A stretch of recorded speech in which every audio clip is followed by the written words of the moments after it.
There is a book that begins like this.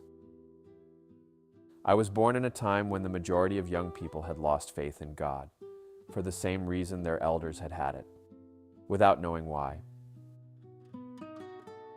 No introduction, no context, no explanation of who is speaking or why.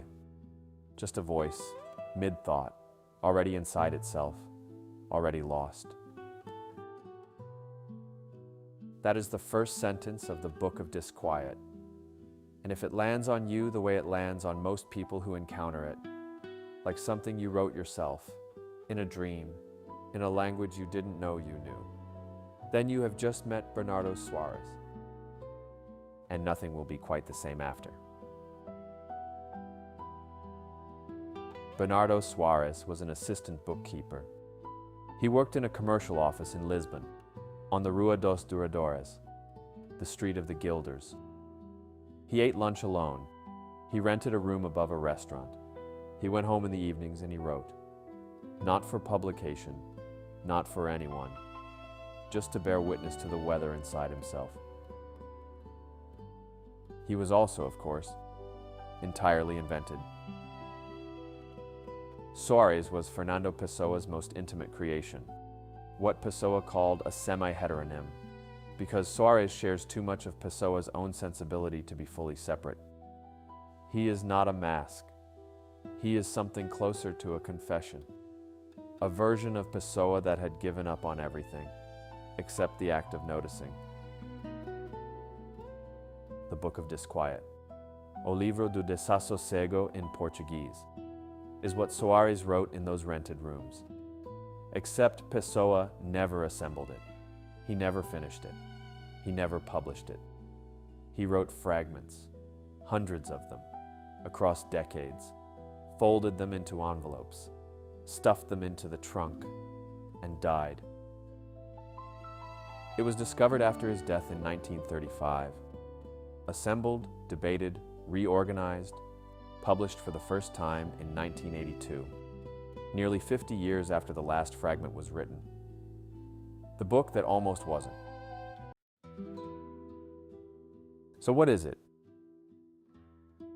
It is not a novel. There is no plot, no arc, no resolution.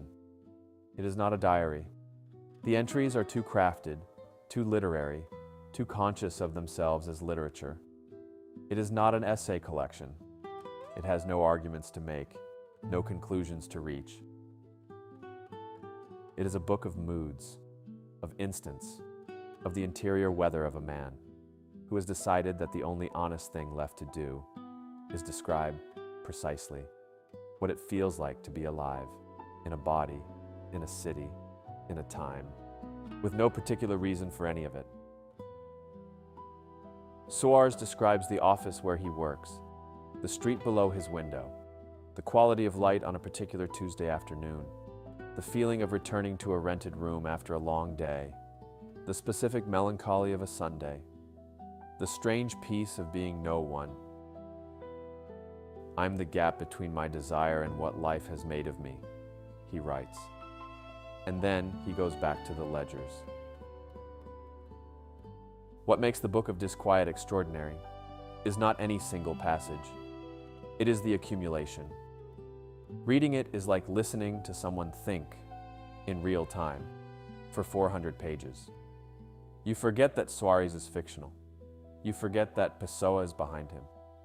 You just hear a voice, working something out, sentence by sentence, and you think, yes, exactly. How did you know? The book opens in a time of lost faith. Soares. Born, he tells us, when young people had stopped believing in God without knowing why, just as their parents had believed without knowing why. Finds himself in a world that has no center, no story to live inside of, no agreed upon reason for getting out of bed in the morning. Sound familiar? Pessoa wrote most of these fragments between 1913 and 1935, 100 years ago. Before social media, before the attention economy, before the particular loneliness of being connected to everyone, and known by no one. And yet the feeling he is describing, that gap between the life you are living and the life you dimly sense was possible, is the defining feeling of right now. He was not ahead of his time. He was simply honest about something that has always been true and that most writers flinch away from. The majority of human experience is interior, is quiet, is the gap between one moment and the next, in a rented room, at a window, with nothing in particular happening. Soares makes a literature out of that nothing, and in doing so, he makes it into something. Here's one more fragment. This one stops most people cold. I am the gap between what I want and what life has made of me. Not what life has done to me, what life has made of me. The passive construction is precise and devastating. We are not victims of our circumstances in Soares' telling. We are collaborators. We have been shaped by time, by fear, by the small daily surrenders, into something slightly less than what we might have been. He does not say this with self-pity. He says it with the tone of a man reading a ledger, noting a fact, moving on. That quality, the refusal to dramatize, the insistence on simply describing, is what makes the Book of Disquiet so strange and so powerful. Most books about suffering perform the suffering. This one just records it, with the precision of an accountant, with the patience of a man who has nowhere else to be. The Book of Disquiet has been called the greatest Portuguese literary work of the 20th century. It has been called one of the great books of any century in any language.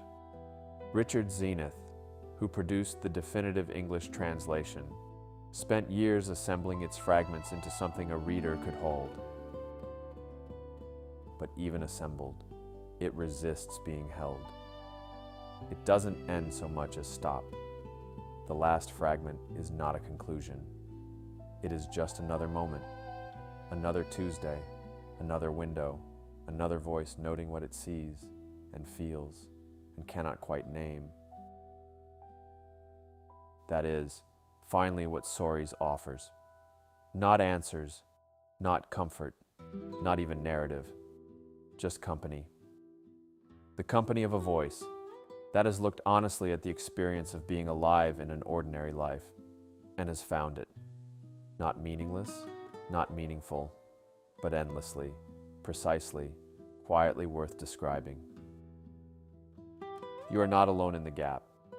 Soares has been there for 100 years, waiting.